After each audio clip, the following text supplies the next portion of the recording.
Superb. So we are now recording. So warm welcome to everyone today in this webinar where we look at the reality of a Chief Wellbeing Officer. My name is Chagan and I work for a wellbeing business called Govox Wellbeing. I work as the Head of Wellbeing Strategy, and I also work together with the rest of my colleagues on the Global Wellness Initiative. Superb welcome to everyone. As I said, I just wanted to give some context of who we are from a Global Wellness Institute Workplace Wellbeing Initiative.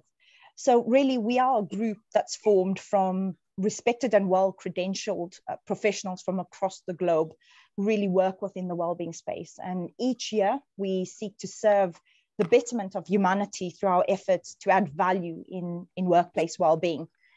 So through voluntary contributions, us as initiative members create various projects each year. And these are really designed to fulfill an area of need within workplace wellbeing. And we see it as enhancing the delivery of wellbeing education, resources and expertise to organizations and their employees across the globe. Our mission is really to deliver higher levels of wellbeing to humanity by contributing to the creation of workplaces that support all employees to grow, thrive, and be happy. So it is around collaborative efforts. We bring passion, new and exciting ideas, really creative thinking and heartfelt care to our projects, which we really seek to contribute to and try and create this world where well-being and happiness are the norm rather than, unhappiness, disease and illness. So it is looking at that. To find out more and to learn more about the Workplace Wellbeing Initiative and its members, please do visit our page on the Global Wellness Institute website. There will be links that will be put in into the chat function for you all to be able to do that. These events and coming together and the collaboration of work is not possible without a few thank yous. So I'd like to start and also end off by firstly thanking our esteemed presenters that are here today, both Hannah and Talya, but also in the background, a big thank you to Sylvia, who has been an absolute godsend to be able to get us coordinated and ready to be able to deliver today. A big thank you to Ryan Briggs from Finwell, who's helped us facilitate and a lot of the technical background things that we needed to look at. And then I guess a big thank you to our committee and our subcommittee led by Danielle and John, who have been instrumental to bringing together a lot of the work that we will be sharing. So in terms of the standards and the Chief Wellbeing Officer job description that you see, it is about collaboration. It is about everyone coming together and really helping and supporting this. So in terms of that, that's really important. So really jumping in, I just wanted to, of course, give a little bit of background on Hannah and Talya. So first of all, Talya joins us as the Global Wellbeing Lead from WICS. And Talya is all about promoting that cultural change. And I think that's quite vital when we talk about workplace wellbeing. It's creating that common language around workplace wellbeing, the new work and life routines, especially now that we look at the pandemic, and changing social contracts that disrupt existing concepts of space and time in organizations. She also sits alongside myself and the many other committee members on the Global Workplace Wellbeing Initiative. And then over to Hannah. Hannah comes from Hays, which is a recruitment firm. And Hannah has held several roles before within Hays. And she has really molded this role to where it is, I think, today. And it's quite interesting to get her perception. She also works as the Wellbeing Client Engagement Director at Hays. So yeah, it sounds like she's got a huge remit there, of course. But Hannah really leads the national network of Wellbeing Ambassadors, which forms a real integral part of the Wellbeing Strategy at Hays. And she really shares a deep passion and curiosity around wellbeing, which stems from lived experience as well. So that's us in a nutshell, and then really going in. So I just wanted to start kind of get some of the opinions and etc. from Hannah and Talya. So really going in, and the first question, I guess, addressing to you, Hannah, and then also the same question to Talya is just elaborating, what does it entail to be a Chief Wellbeing Officer? And it comes by many names: Wellbeing Lead, Chief Wellbeing Officer, a number of titles, I guess. But to you, Hannah first, just to kick us off. Brilliant. Well, thank you very much. It's brilliant to be here this afternoon and great to see so many people joining us. So as Nuz has already alluded to, I have effectively created the role that I'm in at Hays, having been at Hays for 21 years this year and done lots of different jobs. Over the last probably 4 or 5 years, I've been working towards creating this position, which for me is Head of Wellbeing for the UK and Ireland. Now, my primary responsibility is around leading, devising and constantly updating an overarching wellbeing strategy.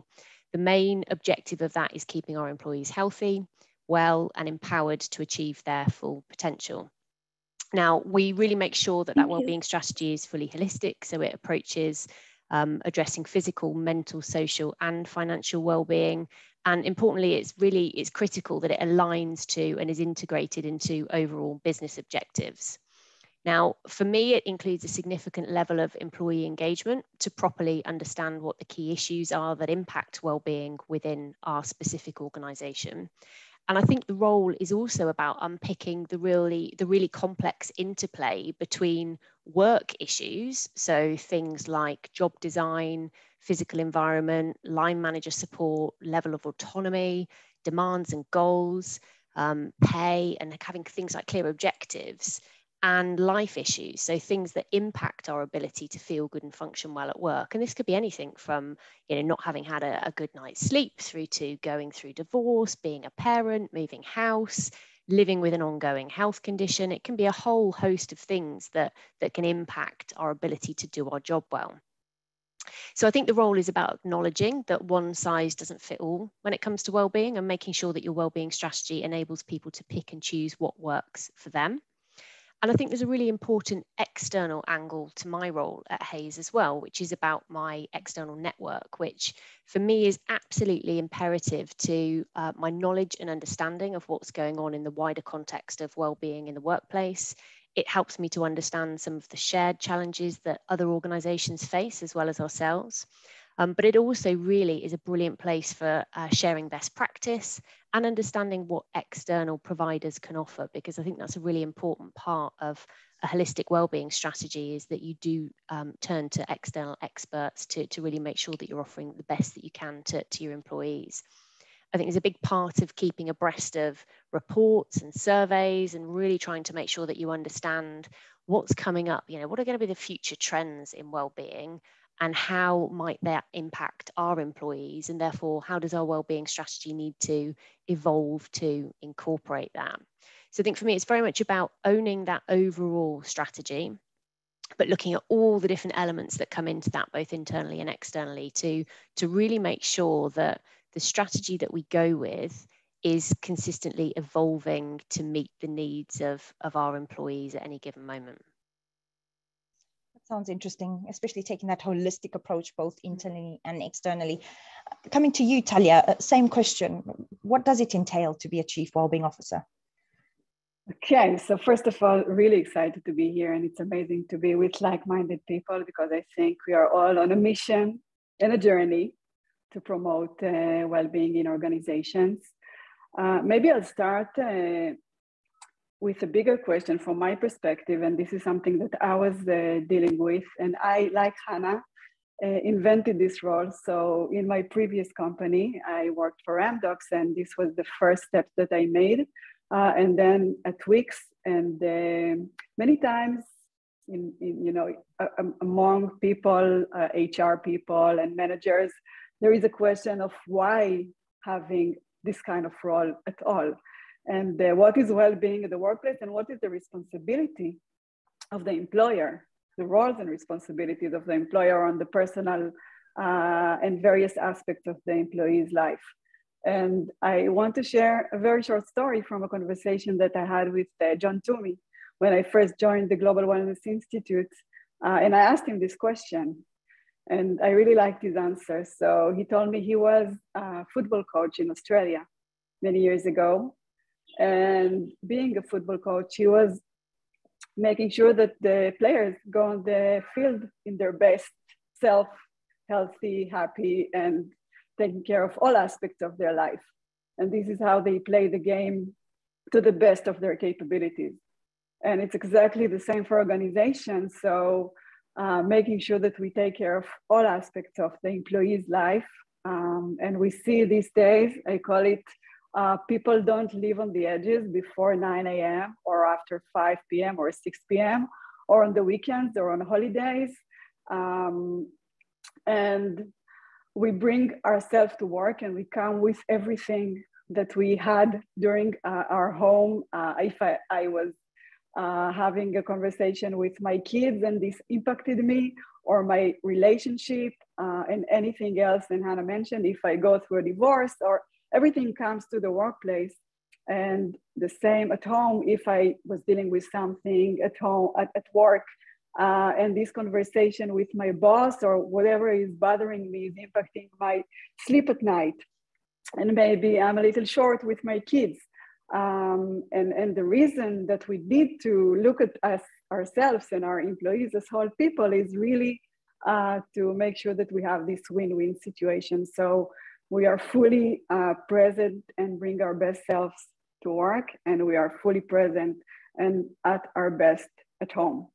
So if I talk about the role of well-being manager, I can start maybe by saying what it's not.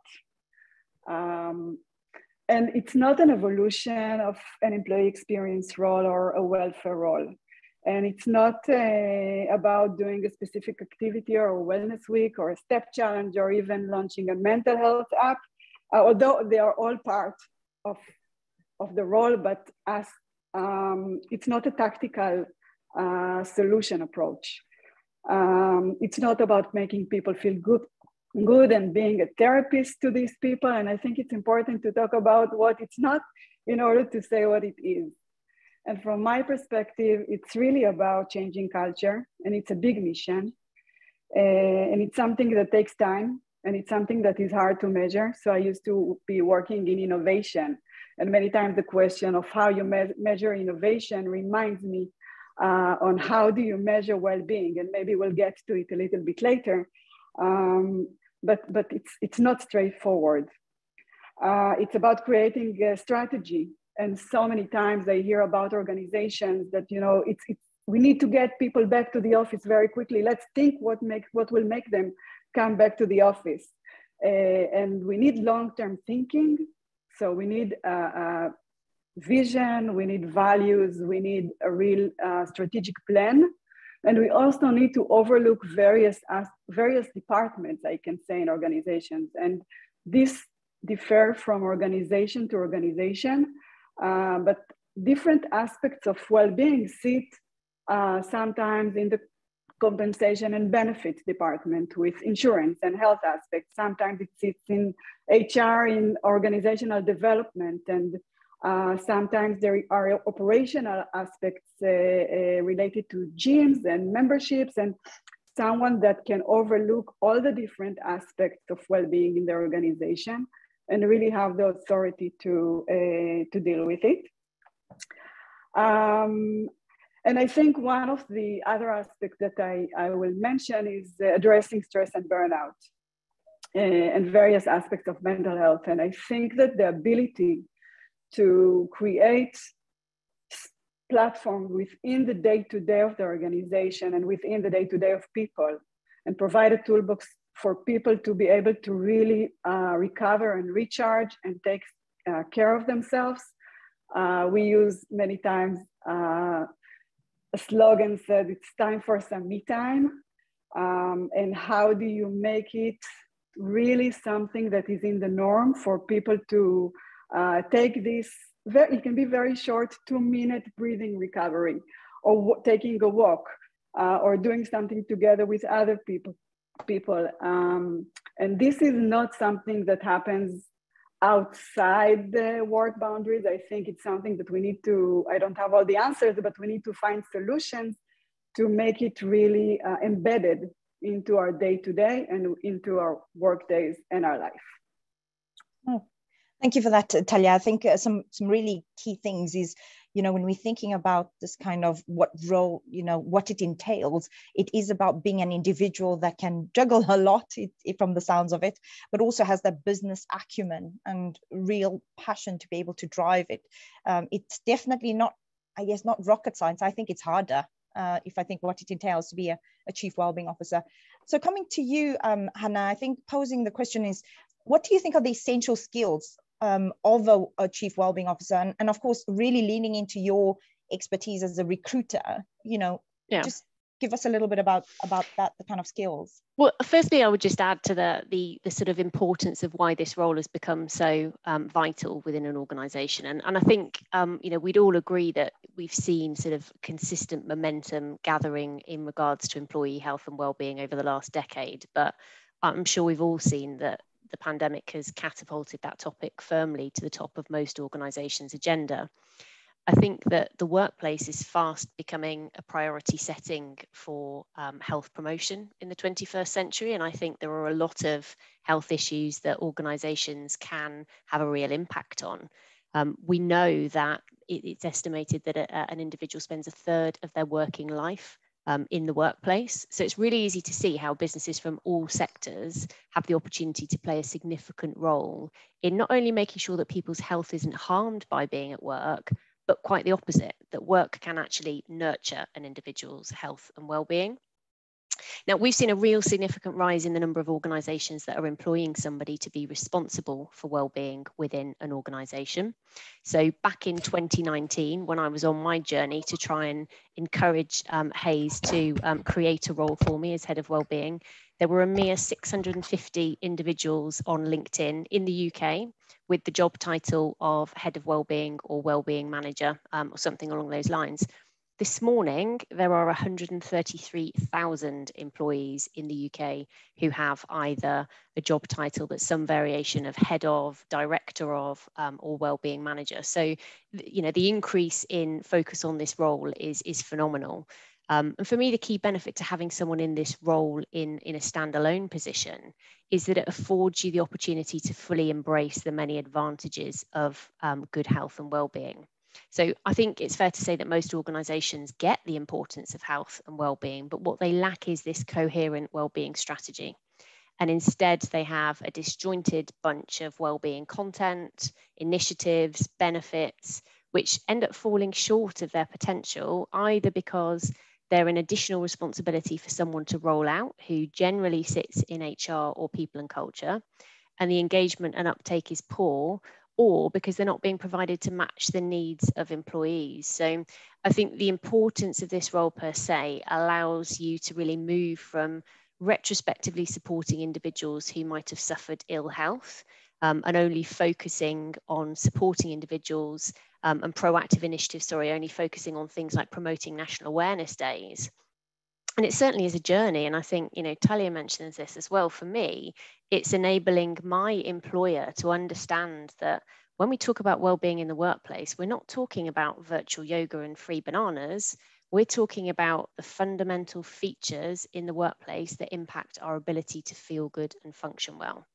And there is a huge difference between the provision of wellbeing content and the creation of an environment and a culture that promotes behaviours that drive positive wellbeing.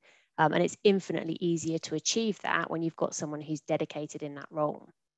So I think in terms of the key skills, there are lots. I have to say, when I first started trying to put together a job description, it was long before your job description existed, sadly, or that would have saved me a job. But I think communication and influencing skills are imperative, and that's at all levels. And what's also really critical is being able to tailor your style and content to resonate with your audience. So for me, for example, that means really succinctly being able to articulate the link to optimizing performance for our business if I'm liaising with our senior management team. Because if they can't see the real clear link between improving wellbeing and performance, then I get this glazed over look and I know that it's going in one ear and out the other. I think you have to be knowledgeable and you've got to be prepared to immerse yourself into the world of wellbeing and learn as much as you can, but you don't have to be an expert in everything. And it's also not, and Talya mentioned this as well, it's not about being a qualified medical professional and being able to solve everybody's problems that is in your workplace. I think it's also really important that you're consistent and persistent. So keeping the messaging really simple and consistent is important. And I would certainly say the ability to be able to prioritize and reprioritize. So when you can see the potential to make changes, it's really important not to get carried away and to really think about what changes will have the greatest impact, but also be able to innovate and pilot and integrate new approaches when you're responding to, a real fast changing environment, both in terms of employees and business needs. I think data is important, and the ability to be able to learn to use data and evidence-based solutions. I think where I am able to evidence why something works and have the data to back up why that's what we need, it makes it much easier to implement new initiatives. And collaboration is the other really important part of this role. And I know Talya was sort of alluding to where this role sits in an organisation. But I think my role involves collaborating with almost every department that we have for some reason or another. And you've got to really be able to work with your colleagues to achieve results in all areas of wellbeing. But I think the thing that overrides all of that and is most important is being passionate about it. I think if you're not passionate about wellbeing, it is really hard to take people on that journey, because you really have got to live and breathe it.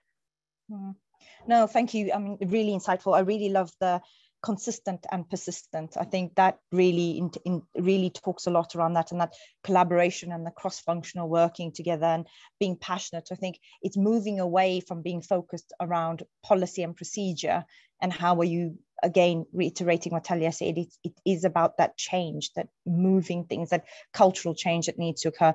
I'm going to come to you, Talya, because I guess it's interesting, and Hannah had just posed it there, is where does this Chief Wellbeing Officer typically sit within an organization, or where is best? Because I guess at the moment we see it in HR, we see it in health and safety. In your opinion, where do you think it's going to make the biggest impact? So I sit in HR, and for me it makes sense. But I think that it really varies according to different types of organizations and size of organization, and whether it's a local or a global organization. And honestly, I think we don't have enough experience. I don't have enough experience to say for sure where is my recommendation to have this position. But I'm very opinionated about two things. One is that this role needs to have autonomy, and it needs to have authority. And without that, I think it's going to be hard to execute. I think it's best, in the best case scenario, that it reports to a C-level or to someone who is an executive in the organization, who is a sponsor and can help you make decisions.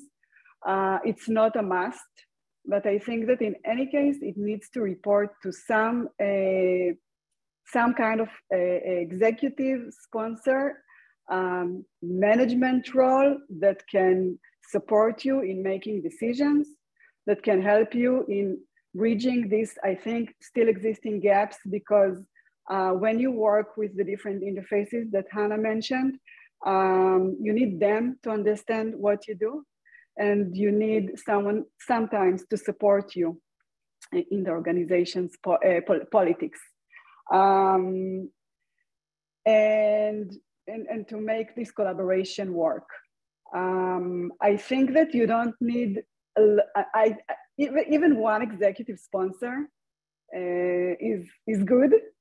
And in general, I think it's a bottom-up and top-down approach. So from my perspective, it's really important for me to work with the people, to understand on a day-to-day basis what they needed, what are the pains, what can help, and what are the things that we do, and to have the conversation and get their feedback, their user voice ongoing. And it's important, like I mentioned, to have the top-down approach. I can share from my journey that I started very small. So in my previous organization, there was no such role before me. And I decided, again, coming from an innovation background, to use innovation terminology and to say that I want to do a pilot. And pilot many times doesn't scare people. So maybe for those of you here that need some ideas on how to jumpstart this role or to get more support, even if you don't have this executive sponsorship from day one.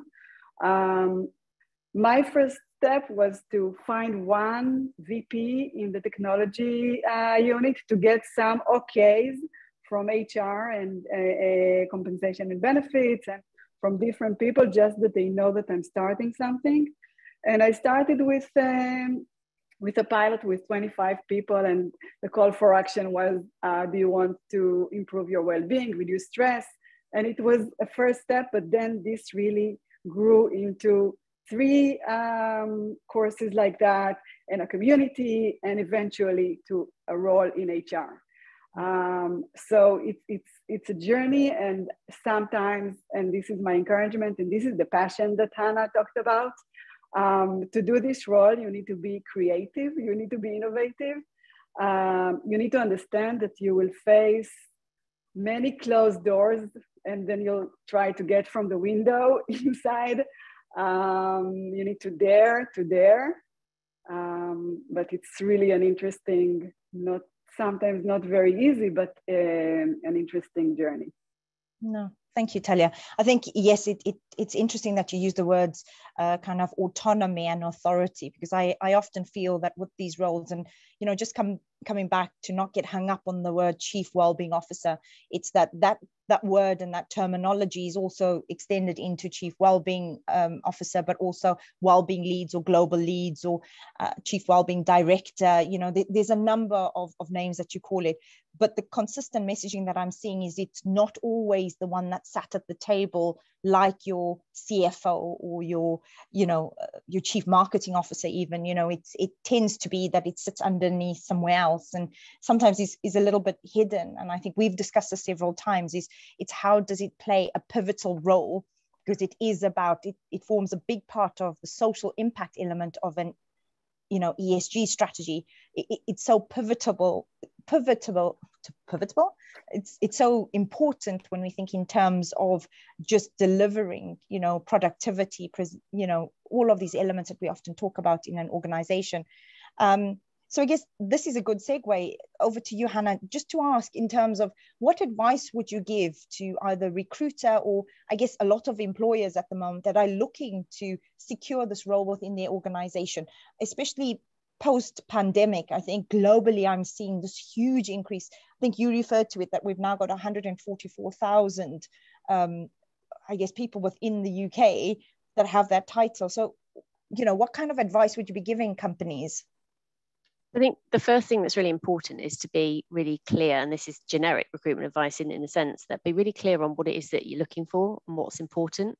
Because I think a lot of the time at the moment, and people that I'm speaking to, organizations think they need somebody to do this job, but they're not entirely sure what the purpose of the role is or what they're actually looking for. So I think if you are looking to go to market to recruit someone to come and do this for, I think it's really important that you're very clear on what you're actually what the objective of the role is and the overall aims for this person to achieve.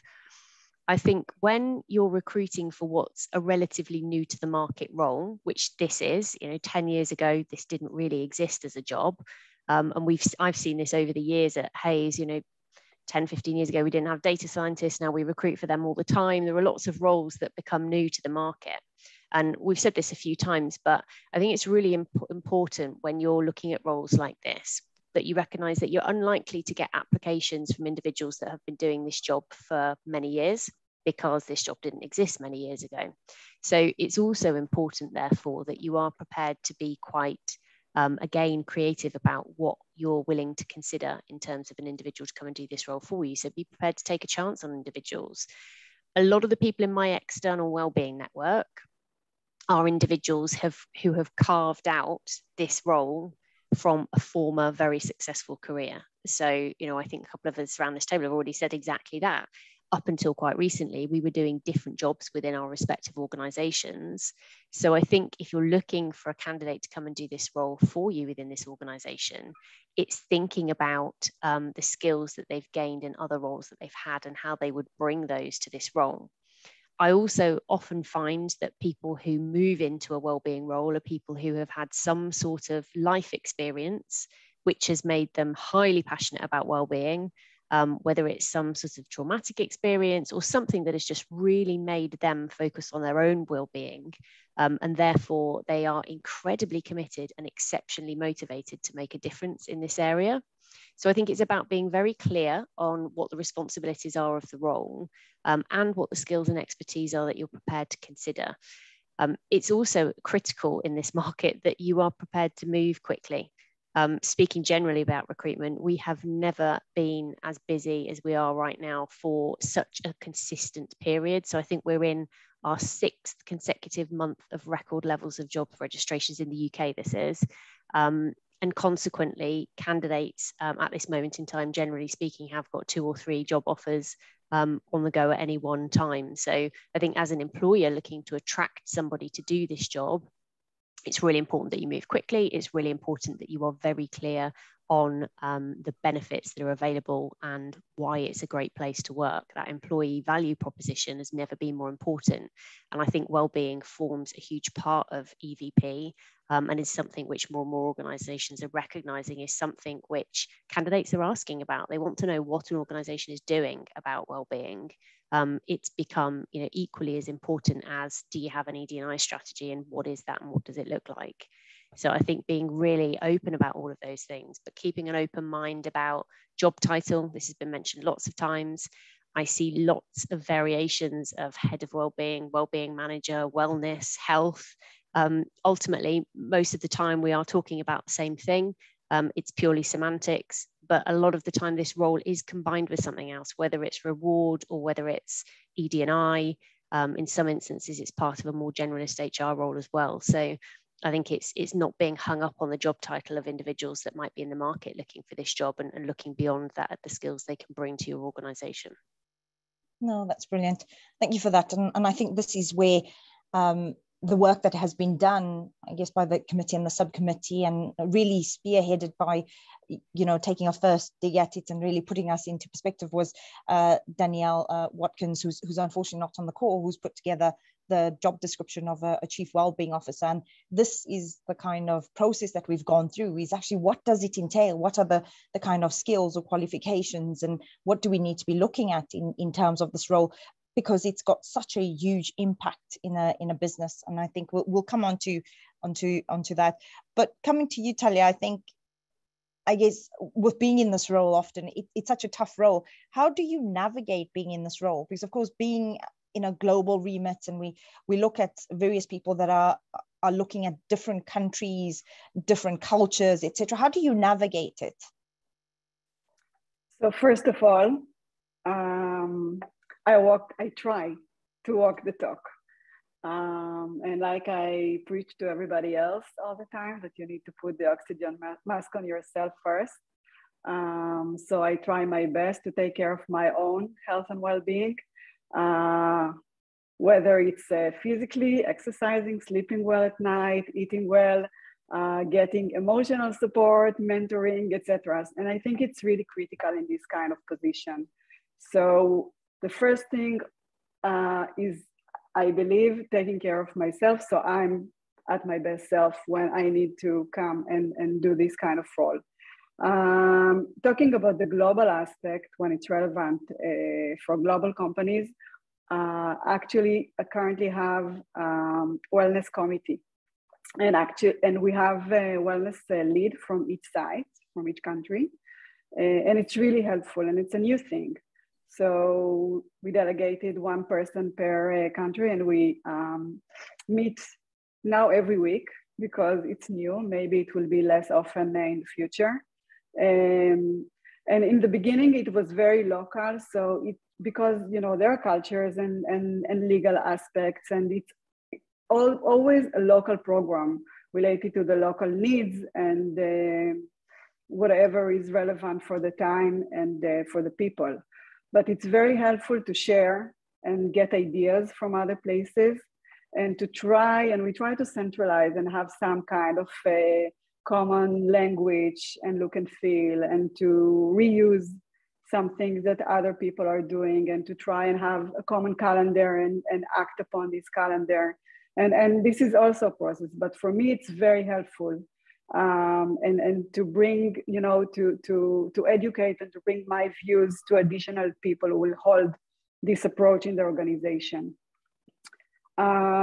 Another aspect is to have dedicated resources. And this is, you know, as you grow, and hopefully as this role becomes bigger in the organization, and we talk about it in the role definition of the Chief Wellbeing Officer, there are some examples of different roles that you can delegate to people. And since we have different aspects of well-being, like physical and mental and emotional and financial and intellectual, so they're all areas of expertise, and you can have people lead each of these areas of expertise. You know, that's my dream for the future.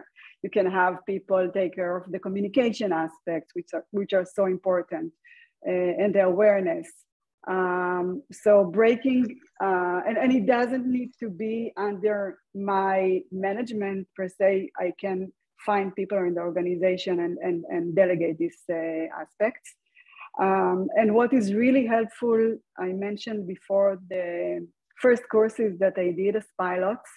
And what happened with these courses is that after 3 courses, there were around 100 well-being ambassadors, people who are more connected, who've been through some process. They felt like they are pioneers in what they did. And they didn't have any commitment up front, so I didn't ask them for anything. But at the last session of these courses, it was sort of an ideation and thinking about what they can take into their day-to-day from a personal perspective, and what they can take into their units and organizations. And the amazing thing that happened afterwards is that they started running their own initiatives, and either alone or they got together, and I started to see these waves starting to happen in the organization. And it was like my kids are going around and starting to execute things. And I believe this is the way to start a movement. And having these well-being champions or ambassadors, and I know that this exists in different organizations.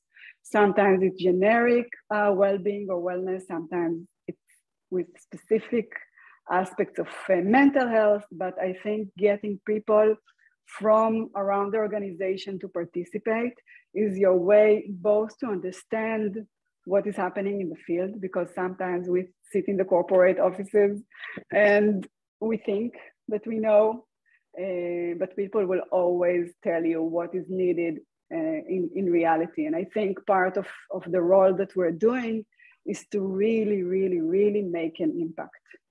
And maybe to jump back to what Hannah said about an example, or maybe an optimistic approach to this role of Chief Wellbeing Officer.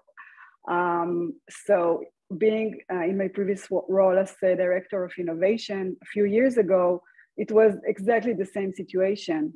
What is an innovation manager? What is the definition of this role? And I used to call it a new science. And fast forward a few years later, there are books about it, there are courses, and from being what we used to call an innovation theater, because everybody, like every head of company wanted to do innovation, but nobody really understood what it is, and there was no authority and autonomy, and it was sort of a theater of make-believe doing innovation, to being able to really execute. And I think it's a similar process in what we're seeing around well-being. And I'm very optimistic, and I think it's going to be very quick, that we'll also have books and courses and better understanding of what this is all about. No, thank you, Talya. I think that's an important point, because I think very much to what Hannah has done within Hays is there's this movement towards really empowering people within the organizations that are really passionate about well-being to be your ambassadors, to really carry your message forward, because rightly so, we can't be everywhere all the time, you know, trying to send the message through. And I think getting that frontline perspective is so vital when you're thinking about how you want to navigate forward, but also the intel that you can get. And I think this is really honing in on those frontline key workers that sometimes we don't understand, or perhaps can be far removed from. You know, I'm talking about logistical drivers, you know, you're thinking of retail staff, you're thinking of your frontline, you know, key workers like nurses and doctors and everything. It's really understanding what are they needing, and how does an organization in whatever sector can be able to adapt in order to support them, because they are the ones running the engine, you know, at the front line. So really interesting there. And I think it comes in to, I guess we're going to open up, if there are any questions in the chat. I'd like to kind of open it up a little bit more. If anyone in the audience has any questions, to please put it in the chat, and then we'd be able to answer and get some of that. But while we're waiting for some engagement, I guess, from people in the chat function, and I guess I'm going to pose this to you, Hannah, in the first instance, and then perhaps you could add, Talya, is one of the questions that we had coming through was, how does this role really contribute to business impact? So I think that's still very much evolving for me personally, where I am. And I've grown up in Hayes in an environment where your success is measured on the fee revenue that you bring into an organization. So it's really easy to measure. You've either made the fees or you haven't. And I think stepping into the world of wellbeing is really tricky in terms of how you measure the success and impact, as we've already alluded to. Now, we're trying a number of different things at the moment. We have an employee engagement survey that goes out twice a year that has a whole section of wellbeing questions. So that's the obvious starting point for us in terms of measurement. Are we making progress on our scores in those wellbeing areas? The other thing that we're looking at is our engagement with some of the wellbeing benefits and initiatives that we have. So we have, like a lot of organizations, an employee assistance program, but we also have some proactive digital wellbeing tools that we're able to access a whole host of data from, which really helps us to understand what are the key issues that people are facing, and what's the content that they're engaging with. So looking at measures like that help us to see the overall impact that we're having on the business. It's a tricky one because there isn't, as I say, a definitive score as such that we're able to give, but we are looking at a number of different ways of using other data that we have access to. So at the moment, I'm looking at, should we be incorporating our absence data, for example, into some form of measurement? Because on one hand, you know, you would like to think if we are doing a good job of promoting employee wellbeing, then we should see our absence numbers decrease. On the other hand, it's highly likely, and we are seeing this, an increase in absence numbers in relation to mental ill health as people become more comfortable in being honest for the reason that they're actually off work in the first place. So I think it's a real, there's no easy answer to that question as in terms of how do you measure the impact of the business. For me, I have a number of sort of key performance indicators, if you like, that I'm working towards, and those that are measurable are around our engagement scores at this moment in time. But I think if we were to have some sort of universal benchmark, it would make our lives an awful lot easier. And I know Indeed at the moment have recently released their happiness scores for organizations. So any organization that has more than 20 people that completes a survey on Indeed.com now has a happiness score. And that's something which we've started to look at, because actually the questions behind that survey are very much about the fundamental features of the workplace. So again, that's another measure which is important from an external perspective, that we are looking at how that is perceived in the open marketplace, but actually also gives us another measure, if you like, of employee happiness and well-being. Oh, thank you for that. Talya, before, because I love it when it starts burning up with questions. I love it. So I'll give it to you for a minute to just add any points, and then I will go to the chat to pick up some of the questions. Yeah, so I think that there are so many researches that prove that improving employees' health and well-being impacts the company's bottom line. Like Hannah said, it's very difficult to measure it. And I think that from a place that today we measure more participation and user voice and feedback. And we can also get some input, for example, from mental health apps that people are using and reporting their mood. So obviously not on a personal level, but on a general company level, we can get some sense of the atmosphere and depending on the questions that they're asking. So this is interesting insight that we have. And also sick days, retention, attrition. These are more, bigger things that hopefully we can connect to in the future. And I think, Nuz, we have a new mission to write down the KPIs and how do you measure well-being. That's our next project. Yes, and I think really, I think when you talk about impact, I think you can look at quantitative data and then the qualitative data, and I think it's about there's a lot of stories. I think we can't come away from the storytelling.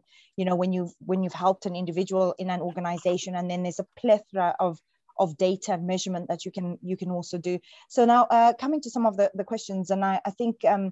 We'll try and accommodate as many questions as we can because I'm conscious of time. In the first instance, and I guess, Talya, just can you share some daily tasks or annual goals? Just very short one on that one. Okay. So first of all, even the fact that we're creating a game plan with values and vision and priorities, I think priorities is very, very critical in terms of what we're doing. Some examples is making a digital place that everything resides in to create an understanding that all the areas of well-being are connected, the physical, emotional, financial, etc. We have something called the weak street, and I call it the three R's hypothesis. So how do we make people really recharge and recover? So obviously taking vacation days, but we're also encouraging them a few times a year to come to events that we do in order to talk about this, in the importance of recovery and recharge, and how do we bring it into the day-to-day. We're talking about building a well center, we call it. Hannah talked about a proactive approach to health and well-being.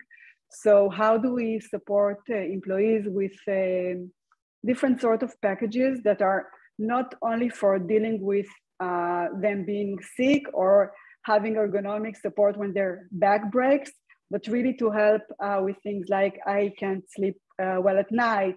I want to improve my energy levels. I want to improve my nutrition and the fitness, and to support them with various activities and treatments and medical, emotional, etc. To address these aspects. We're doing deep dive series, so it's really getting into different aspects of well-being, and groups connecting people around different shared interests, and I can go on and on. And I think that the most important thing is to make a story around these things and to make people understand. And to maybe also to add that to make managers understand how important this is, and to allow employees to take part and participate in the different things. Yeah, so it sounds like you're juggling quite a lot, very multifaceted in your role. I'm going to come into the next question from Stuart, which was, Hannah, I'm going to direct this to you. Do you think that if a Chief Wellbeing Officer reported into the Chief Financial Officer, for example, would that change the perception of well-being in the business? Yeah, potentially. And I sit in a sort of unique position that I'm not fully part of the HR team, and that's a deliberate decision. I report into one of our UK managing directors rather than reporting in through HR, because our view within our organisation, and I've sort of really lobbied this, is that actually it's our operational leaders that really need to get behind this. And actually, if this is seen as another thing which HR are making us do, then it won't get the same level of buy-in. And unfortunately, that's the way it works within our organisation. So the strength of the Wellbeing Ambassador Network, and I know we've already laboured this point, is that those individuals are able to take the national strategy that we're implementing and make it relevant to the local region and deliver it locally. But I have the backing of our MD, as opposed to reporting in through HR, where this might be seen as a kind of extra. If we've got time to do a bit of wellbeing, we'll do it. This is very much a fundamental part of our culture moving forward. So I suppose the short answer to your question is, yeah, absolutely, Stuart. I think the CFO route would probably have a different impact potentially to someone who hasn't necessarily got a senior level stakeholder who's more commercial. But for us, that works well with it being an MD. Yeah, I think I could not agree more. I think if you are taking this as part of the business strategy, and again coming back to social impact, that you really want to move things, then it has to go into kind of senior leadership team, C-suite. Arushi, I'm going to hang fire on your question. I know you're asking what are some good wellbeing initiatives for retail teams and stuff, and I can take that separately, because I think it's quite a niche sector in terms of retail teams, and there's something that I can kind of send you towards, that you'll be able to get some support on that one. I think Sorin Solomon, to Hannah, have you ever checked for levels of burnout in the organization? Is there an improvement after wellbeing programs? Funny enough, you say that, because it's a topic that we have discussed before around burnout, especially in the industry you are in, Hannah, around burnout levels. It's a key topic. And if you watch out for some of the stuff that we are working on, well, within kind of the workplace wellbeing initiative, there is something coming around burnout. But Hannah, to that question, is there anything that you're seeing and can talk to? Well, I think with any of the initiatives that that we implement, we try and take the approach that we pilot with a small group, so that we're able to really keep a hold of the impact that it's having and measuring that, and not specifically thinking about burnout, but to use an example with financial wellbeing, with Ryan, who is on this call, that we're working with at Finwell, where we are piloting some one-to-one financial wellbeing sessions with a group of employees in one of our larger offices in London.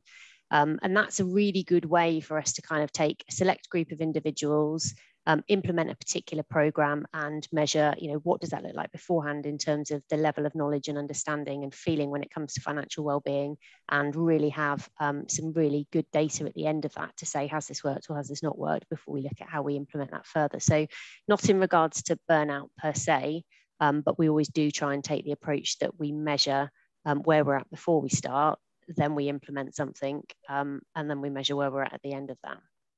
No. Thank you for that, and I think it is a key topic that's coming through quite a lot in a lot of industries, especially since we're working from home. Where is that barrier between kind of our work life and our life in terms of that? So again, we've addressed this in some of the standards that we've written, so I think we're happy to share some of that for your benefit as well, and Sylvia very kindly will send out some extra links, etc., that can give you some access to some of this research, etc., and some suggestions, with the caveat, of course, everything is always evolving. I don't think everyone has the right answer immediately. I think we're all working collectively and collaboratively to really move the agenda on wellbeing, and the more conversations we have and the more emphasis we draw and learn from each other, I think this is how we better it. I think I'm going to go to Matt's question as a last question, and then all the others, please be assured they're in the chat. We will come back to you, and I think even some of the other questions we've got some answers to, but just addressing it on a final note before I close up is from Matt, and I guess I'm going to bring Talya into here to just ask in this conversation is, first of all, thank you for the compliment, great conversation. Can you suggest how, as a service provider in approaching a company about wellbeing programming, who do you think is the best decision maker to approach, Talya? Is that the CFO, the CEO, the COO?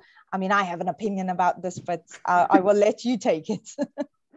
I think it relates to Hannah's comment. So I think the person with the most capabilities to make decisions and have budget to spend, and potentially it's the CFO. And I think that it varies between companies. I want to say intuitively, because I think that whoever, and I know as a service provider, you need to decide who to address, but I think that there is no right answer. You need to find the person that understands it, that gets it. Sometimes it takes some kind of education. So I saw it happen when I was talking to executives and explaining what is workplace well-being. And I saw, you know, like the understanding, suddenly they get it. And these are the people you want to work with, because I can say CFO and it can be someone that is totally not connected to this world, and then it's not going to be a success. But do you have a different answer, Nuz? No, I think I'm aligned to you. I think in all aspects, it's about, I think kind of 2 points I would draw out, having made these key decisions in my journey in IKEA, is first of all is simplify the messaging as know your audience. And then thirdly is find the influencer, because it doesn't matter. I guess it's knowing who the person is that is going to not necessarily be the end user decision maker, but the person that's going to be passionate about something. And I think, you know, that takes a little bit more time and research and really knowing. I think if I was going to give anyone a piece of advice, please don't approach me as a head of wellbeing to sell me something and then you haven't done your homework. I think that's the first key thing, you know, learning more about what the company is, where they are on their journey, you know, really building that up. But on that note, thank you so much for everyone that has attended today. As we said, you know, if you check the chat function, Sylvia has very kindly added in some links that you can go to, that you can learn more about the Global Wellness Institute Workplace Wellbeing Initiative. You can also get access to some of the research, etc., that has been done. And please watch out for more talks that are coming. We're doing some real talk sessions on burnout, etc., on physical wellbeing, and we'll be building up, I guess, in terms of that. If you'd like to reach out, please do. We'd love to, you know, hear more from you. And then finally, just again reiterating my thank yous to both everyone, you know, here, Hannah, Talya, thank you so much for the time and the energy and the answers. I think there's some real nuggets there that we can take out. It made me realize we could have another whole hour discussing this, because we haven't even touched on things like pay and, you know, how this role is perceived in terms of, you know, incentivization and that. So whole other, you know, so what's the space might come next, but nonetheless, big thank you to Sylvia for all the support as well. Ryan, thank you for all the technical support as well. And then a big thank you to our committee and subcommittee for all their support and contribution.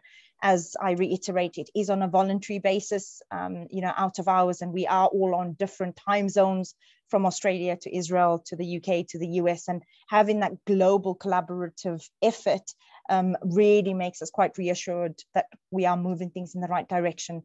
So thank you so much. And I'm on 16:59 here in the UK.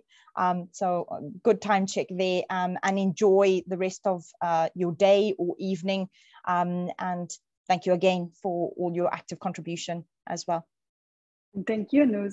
Thank you. I'm going to just end that off. We can just stop the recording.